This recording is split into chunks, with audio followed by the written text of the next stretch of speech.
Our anthem this morning is an ancient Hebrew affirmation of faith in the power of love and life to endure through suffering. It became a song of the defiance and determination of faith during the Holocaust as millions of Jews sang it on their way to death. I believe in a greater truth and in things greater than this world in spite of all that has happened. Thank you, choir. Thank you, Vicki and Gregory, and to our special guest, Julia Schifrin, for that beautiful tribute.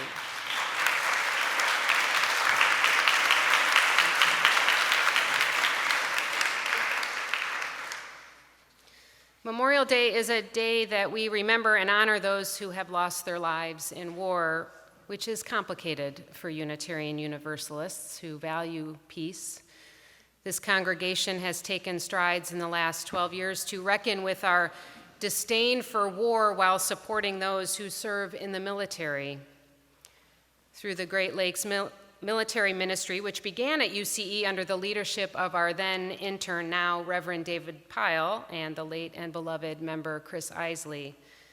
This ministry has enabled us to bring spiritual care to recruits at the Great Lakes Naval Base, most of whom have never before heard of Unitarian Universalism. These young adults benefit from our message of human dignity and worth, peace and interconnection with the beauty of life during the trying time of their early training. Our connection to this ministry has waned a bit this last year, but we continue to collect clothes for veterans for the military stand-down, and I've been serving this year on the board of the UU Military Ministry of Great Lakes. Memorial Day is a day to remember, a day of holding trauma of a particular kind and honoring fallen soldiers. But many of us don't think of Memorial Day this way. If we haven't been directly affected by war, haven't lost someone that we have loved to the brutal consequences of war, it is easy to forget its meaning. And much has been done to distance Americans from the trauma and costs of war, which enables us to be in denial. But trauma comes in many forms, and battles are fought on many fields, and each of us has been touched by trauma or cares about someone who has. None of us remains unaffected. Our reading this morning mentions some of the professions that often include the need to hold the trauma of others, other people, animals, or the environment. Being a teacher, a social worker, minister, or healthcare professional, caring for a family member, or being an environmental activist, these are a few of the many vocations that require trauma stewardship. There are the more obvious forms of trauma, such as witnessing or partaking in violence or being abused, and there is trauma with impacts less obvious, like the trauma of poverty, mental illness, chronic pain, generational racism, and discrimination. And then there's the trauma that each of us bears witness to every day just by reading the headlines or listening to the news. The brutality of families torn apart, children dying in detention centers because they arrived from countries we do not value, running from unspeakable circumstances. There is the senseless and increasingly prevalent gun violence and the devastation of our planet that feels unstoppable. There is the ever-encroaching assault on our civil liberties bit by bit so that we might not notice until it's too late. To be alive is to encounter the harsh realities of living. We each experience trauma in some way, and therefore we must practice how to manage our response to it. Part of nurturing the human spirit for a world made whole means holding the anxiety and pain, the suffering we all endure in one form or another, and to help one another bear it with love and tenderness so that we can repair the world. The book Trauma Stewardship, one of the many gifts I've received from Dr. Mary Sheldon, focuses on the trauma that is a part of the work of most helping professions, known as secondary trauma. This is the trauma experienced by the loving souls who choose to accompany others through crisis and help them find healing and well-being. Trauma itself is defined by the Center for Treatment of Anxiety and Mood Disorders as a psychological emotional response to an event or experience that is deeply distressing or disturbing. Trauma can be the result of being in an accident or going through a divorce or experiencing abuse or torture. Everyone processes these experiences, the wide variety, differently, and each of us has our own thresholds or breaking points. What might be distressing to me may not be for you. Case in point, my husband and I were in a hurricane while on vacation in Jamaica for our 10th wedding anniversary 12 years ago yesterday. I found that pretty distressing, and I hunkered down in the bathroom with candles. He slept through much of it, and then got up and took pictures of the storm. My husband is also a teacher, and I know he carries the struggles of his students in a way that I have not been able to. He is a trauma steward.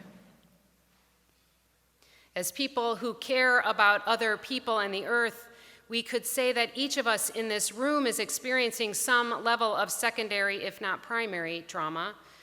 I've spoken before of the overwhelming despair that washes over us at times, how hard it is to keep going and remain optimistic in the face of so much that feels wrong in our world. We are each trying in our own way to make the world a better place, and I know that each of you is doing your best to contribute what you can. I see you.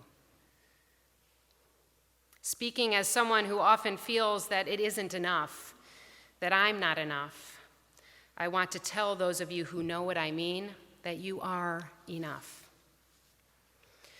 The suffering of the world is wide and particulate. We are called to trauma stewardship through love of the world, of life, of ourselves, and each other. The inevitable pain of life and the unnecessary pain of abusive power can't be ignored, but attending to it without careful stewardship will only cause more harm. Laura Vandernoot Lipsky, the author of the book Trauma Stewardship, has an extensive experience with trauma exposure response through her work in shelters for people experiencing homelessness, with survivors of abuse, and as an emergency room social worker. After 10 years of this kind of work, she recognized that her unrelenting exposure to trauma was causing her to see the world in a certain way. She began to understand that her untreated exposure was going to damage her ability to be in relationship with those she loved and with the world as a whole. So she searched and developed a practice rooted in a variety of spiritual traditions and practitioners, including Native American medicine men and women, Buddhist monks, and Qigong healers. She offers a practice based on 5 directions: north, south, east, and west, and the 5th direction, the center, now, here. Lipsky uses the directions as a way of asking guiding questions. To the north, the symbol of water, we can create a space of inquiry asking, why are we doing what we're doing? To the east, the symbol of fire, we can choose our focus, asking where to put our energy and intention. Looking to the south, the symbol of earth, we can build compassion and community, asking how are we practicing compassion for ourselves as well as others. To the west, the air, we can find our balance, asking, are we engaging with life outside of work in a way that is balanced? Where can we find gratitude? And at the center, the symbol of the spirit, we can develop a daily practice of grounding ourselves. These questions are so relevant not only to each of us as individuals, but to where we are now as a congregation. We are right in the middle of asking ourselves and needing to very carefully consider, why are we doing what we're doing? Where are we putting our focus? How are we practicing compassion with ourselves and with each other? Where can we develop balance and deepen gratitude? How are we centering ourselves? I think most of you have received the notice from Reverend Greg that he will be leaving in June. If you haven't, Reverend Greg is leaving in June. His last service will be with us on June 9th.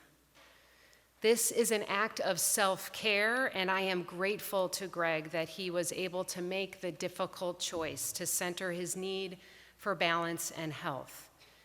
I am wishing he and Stillman and their children well-being and joy and peace in their next phase of their adventure. At the same time, let's not pretend that this amount of change and loss in the congregation doesn't bring a certain level of anxiety. For some of us, it might even feel traumatic. I've heard some of you ask, why is everyone leaving? What's wrong with us? And I want to assure you, friends, that Mary's departure and Greg's departure has nothing to do with there being something wrong with us. We said it last week during the annual meeting, change is the only constant.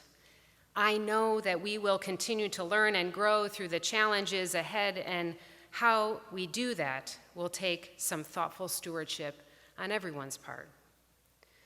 We will need to keep asking ourselves about our purpose and focus. We'll need to keep reminding ourselves to practice compassion for ourselves and others. We'll need to look for balance and gratitude. We will need to ground ourselves in a daily practice of presence. There is a time for everything. As a congregation, UCE has built an identity as people committed to justice, inclusiveness, and bold advocacy and witness.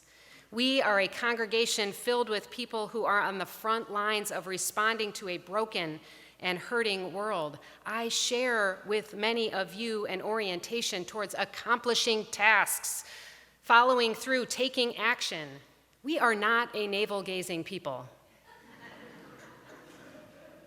But I think that there is a time to pause and to reflect on these questions, and I think that that time is now. I recently heard in a podcast called Hidden Brain about a study done in the 1970s looking at whether people are motivated to help others because of their religious beliefs.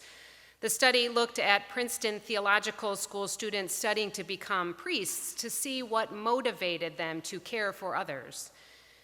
In the study, they were told they needed to give a presentation about the story of the Good Samaritan. You know, the one where the priest and the Levite both walk past the injured Jew in distress, but the Samaritan, who would have been considered an enemy, cared with great compassion for the injured man. So in this study, the would-be priests were told they needed to teach a lesson about the Good Samaritan across campus. Some of them were told that they had plenty of time to get there, to their destination, where the lesson would be taught. Some had just enough time to get there, and others were told that they were going to be late, they'd better hurry. Unbeknownst to the subjects of the study, a person in distress was placed in their path to see who of these groups might stop to help. It turns out that the difference between those who stopped to help and those who didn't had very little to do with their religious beliefs or motivations to be a helpful person. It had everything to do with whether they were in a hurry. We can't attend to every need before us. We can't fix all of the problems of the world. We can't heal every trauma. But perhaps there is a capacity expanded in us when we slow down and make space to notice who is hurting, especially when that hurting person is us. Perhaps in showing compassion for ourselves and stopping to pause for reflection, for centering, to ask ourselves, what is my focus and why am I doing what I'm doing? We might find that we are able to be present to the trauma around us in a different way. Perhaps we can become more capable and sustainable stewards of our own well-being and the well-being of others and the world. We begin with centering ourselves in the now. So I ask you, friends, to pause, to breathe, to be centered in your body here and now.